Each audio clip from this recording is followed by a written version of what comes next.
on se retrouve aujourd'hui pour la revue produits finis. Donc ça va être une revue produits finis gel douche. Vous allez dire, purée, elle passe des mois sans nous parler de gel douche. Tout d'un coup, elle nous en présente je sais pas combien. Du genre, elle se lave pas, puis tout d'un coup, là, elle fait ses fonds de placard. Non, non, ce n'est pas ça du tout. C'est juste parce qu'en fait, déjà, avant, je vous en parlais pas parce que j'y pensais pas à vous en parler de mes gels douche. Et que, en général, je suis hyper indisciplinée. C'est-à-dire qu'il faut que j'arrive à faire un projet 10 pan pour mes gels douche parce que j'en ouvre 50 000 et je n'en finis pas. Donc là, j'ai décidé de m'y atteler et de vraiment aller au bout de mes gels douche. Alors, il y a des trucs où il me reste ça. Donc voilà, vous risquez d'en voir dans les prochains produits finis parce que ça y est, enfin, je mets la tête dans le guidon et je finis mes gels douche avant d'en entamer d'autres. Enfin bon, pour le moment, hein, parce que j'ai des trucs à tester. Donc bon, bref. C'est d'autres choses. On y va, c'est parti avec le premier qui est la douche macaron caramel beurre salé des douceurs parfumées pour le club des créateurs de beauté. Donc est-ce que je vais le racheter? Ben non, parce que c'est plus possible, hein, voilà, tout simplement. C'est une gamme de gel douche que j'aimais énormément, bon, que je trouvais de toute façon beaucoup trop cher, vendu au prix tarif, mais je ne me souviens pas avoir acheté une seule fois au prix tarif au club des créateurs de beauté. Donc voilà, j'en ai quelques-uns en stock, pas énormément parce que même si j'ai fait une grosse commande au club des créateurs de beauté juste avant que ça ferme, j'ai tellement de backstage en gel douche que j'ai pas voulu en prendre plus que ça. Et puis finalement je regrette un peu parce que je me dis que bah, ça va manquer quand même ces gels douche, je les trouve vraiment super sympas. Donc j'avais pris plusieurs parfums, caramel, beurre salé, enfin macaron, voilà, c'est addictif, ça sent bon. Et il n'y en a plus. Voilà. J'ai fini aussi un gel douche, le Palmolive Aromathérapie Absolute Relax. Alors Palmolive, jusqu'à il y a peu de temps, enfin jusqu'à ce que j'achète ce gel douche, je croyais que ça ne faisait que du produit vaisselle. Ouais, la fille pas douée. Et quand j'ai découvert ces produits-là, bah, c'était dans Leclerc, je me suis dit, tiens, Palmolive fait du gel douche. Et je l'ai senti et ça sent quand même super bon. Donc celui-ci c'était à l'ylang-ylang et à l'extrait d'iris. Donc dans la gamme aromathérapie. Et c'était le relaxant. Et c'est vrai que j'ai vraiment beaucoup aimé ce gel douche. Donc est-ce que j'en rachèterai? Ben, là tout de suite maintenant je vais vous dire non. Parce que comme je vous l'ai déjà dit il y a à peu près 10 secondes, j'ai beaucoup de backstage. Donc je ne vais pas en racheter. Mais à l'occasion, oui, pourquoi pas. Parce que j'ai bien aimé me servir de gel douche là. Il est très agréable, l'odeur reste bien sur la peau. Donc c'est un oui. Le douche crème douceur d'enfance au parfum de guimauve de chez Dop. Bon, bah j'ai été obligée d'en racheter. J'ai pas eu le choix. Parce que ma fille aînée était en train de me faire une crise dans la douche parce qu'il n'y en avait plus. Donc c'est-à-dire qu'on a à peu près 50 000 gels douche dans la maison. Mais c'était celui-là qu'elle voulait. Donc forcément, quand je suis allée faire mes courses en bonne mère dévouée, j'ai racheté du Dop à la guimauve. Et d'ailleurs, j'ai racheté celui à la tarte à la fraise aussi, qui sont nos deux Dop préférés, qu'on adore vraiment. Bon, moi, la guimauve, je l'aime un peu moins que la fraise.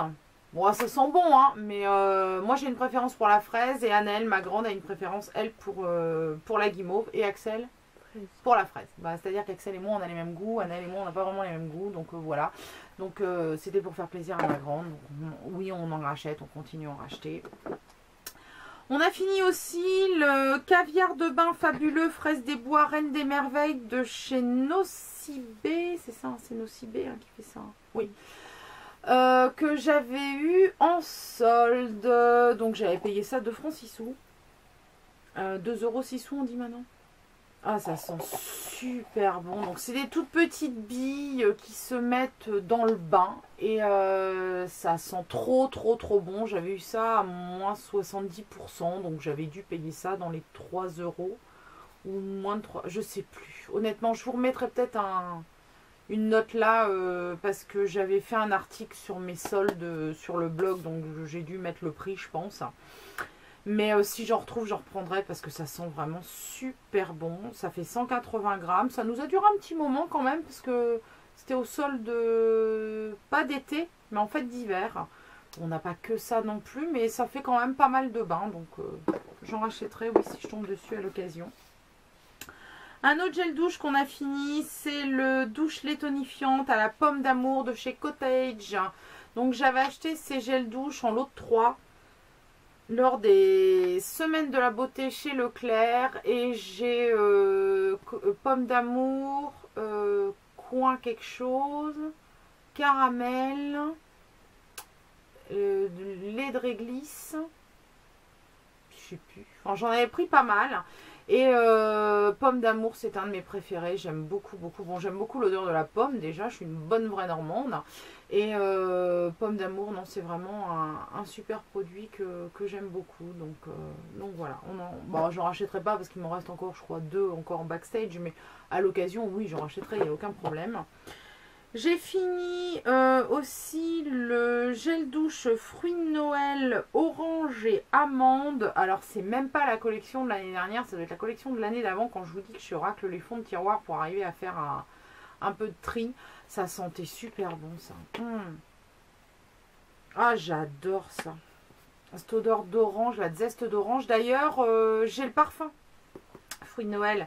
J'ai le parfum fruits de Noël et j'ai le parfum marron glacé. Ah, ça sent super bon. De toute façon, j'adore les éditions limitées de Noël d'Yves Rocher. Là, j'ai vu, alors c'est pas une édition de Noël, mais j'ai vu qu'ils ont sorti poire caramel, je crois. L'année dernière, c'était pomme quelque chose et là, ils ont sorti poire caramel. La pomme de l'année dernière, j'avais bien aimé. Mais j'avais pas trouvé ça, enfin j'aimais bien, voilà, j'en ai acheté, je me suis lavé avec, il n'y a pas eu de souci, c'était très agréable. Mais j'ai pas trouvé ça ultra novateur. Là, le poire quelque chose, j'ai bien envie d'aller le sentir pour me donner une idée de ce que ça sent, parce que ça me donne bien envie. J'ai fini aussi, alors le flacon ne ressemble absolument plus à rien. Mon huile Cos, l'huile d'argan parfumée fleur des îles Cos que j'ai depuis une éternité. Mais je gardais les dernières gouttes parce que j'adorais ce truc. Je vous en avais parlé sur le blog et d'ailleurs j'en avais fait gagner une sur le blog. Il y a très longtemps, c'était au tout début du blog. Hein. Et j'ai regretté quand je suis allée au bout. Mais bon, au bout d'un moment, les produits, voilà, il faut les finir. Ça traîne dans la boîte, c'est plein de poussière, je supporte pas. Donc c'est vraiment un très très très bon produit et surtout l'odeur, mais l'odeur est magique. J'ai fini aussi, alors d'ailleurs heureusement que j'ai fini parce que le bouchon s'est fait la malle, l'eyeliner Be a Bombshell que j'avais eu dans une box, alors je sais plus laquelle. De toute façon, c'est pas compliqué, c'est soit Glossy Box, soit Birchbox, parce que les peu de box, très peu de box que j'ai acheté, c'était ces deux-là. J'ai bien aimé cet eyeliner-là, mais bon, comme tout eyeliner feutre, c'est le problème, ça a tendance à sécher assez vite, et finalement, on ne peut pas s'en servir très longtemps. Donc, c'était la teinte Onyx. La mine peut paraître grosse, mais finalement, la pointe n'était pas si grosse que ça, et moi, je trouvais qu'il était vachement pratique, qui marquait super bien et qu'en fait j'avais pas besoin de repasser 50 fois sur le trait. Et le matin, quand je suis pas motivée, quand je suis fatiguée, ne pas avoir passé 50 fois sur le trait, je vais vous dire que c'est plutôt sympa. Donc voilà, je l'ai fini. Est-ce que je vais le racheter? Honnêtement non. Je l'avais eu dans une box, j'ai utilisé, ok. Maintenant le racheter, non, sûrement pas. Je préfère ou les eyeliners crème ou les eyeliners liquides dans des feutres là, mais avec un petit pot comme mon boho par exemple. Mais là, non, franchement, voilà, j'en ai pas le besoin. Et ça y est, je l'ai fini. Je vous en parle depuis des mois et des mois et des mois dans mes make-up sur le blog. D'ailleurs, il ne ressemble plus à rien. C'est le mascara Scandalize Flex de chez Rimmel London. Bon, de très bons et loyaux services pendant plus de 6 mois. Il est fini. Est-ce que je vais en racheter? Non, pas tout de suite, puisque j'ai pris du backstage au moment des semaines de la beauté Leclerc. Et j'ai pris ses petits frères, en fait, le volume pin-up ou un truc dans le genre, je sais même plus. Mais voilà, donc là en racheter tout de suite, non. Ça reste pour l'instant un des meilleurs mascaras que j'ai pu tester jusqu'à présent. Pour le moment, je suis sur un Yves Rocher. Mais à savoir que moi, les mascaras et moi, on a toujours un temps d'adaptation. C'est-à-dire qu'au début, avant que la texture sèche un petit peu, c'est toujours très difficile à travailler. J'avais vu ça chez les filles de Face to Face. Parce qu'en fait, ce mascara-là, il a failli ne pas me plaire du tout. Les premières utilisations, je les trouvais ultra nulles. Et j'ai vu que les filles notaient qu'en fait, il fallait un petit peu de temps, que le produit, entre guillemets, s'oxyde un petit peu. Et pour obtenir une texture intéressante. Donc j'ai continué à l'utiliser et elles avaient raison, Émilie et Alicia. C'est-à-dire qu'au bout de quelques jours, forcément on va pas attendre un an non plus, vous n'allez pas laisser votre truc sécher, mais au bout de quelques jours, avec le fait d'être oxydé, le mascara prend une texture différente qui m'a vraiment convenu. Et là, là j'en ai plus, hein, il est complètement sec. Donc bon, il a fait plus de 6 mois. C'est un très très bon temps pour un mascara, en sachant que je mets du mascara quand même tous les jours. Que j'en ai très peu changé en 6 mois. C'est-à-dire que de temps en temps, j'ai utilisé une petite miniature de volume de chez Chanel. Une miniature de There's Real de Too Faced. Mais autrement ça a été quand même 90% du temps celui-là, donc il a vraiment une durée de vie très correcte.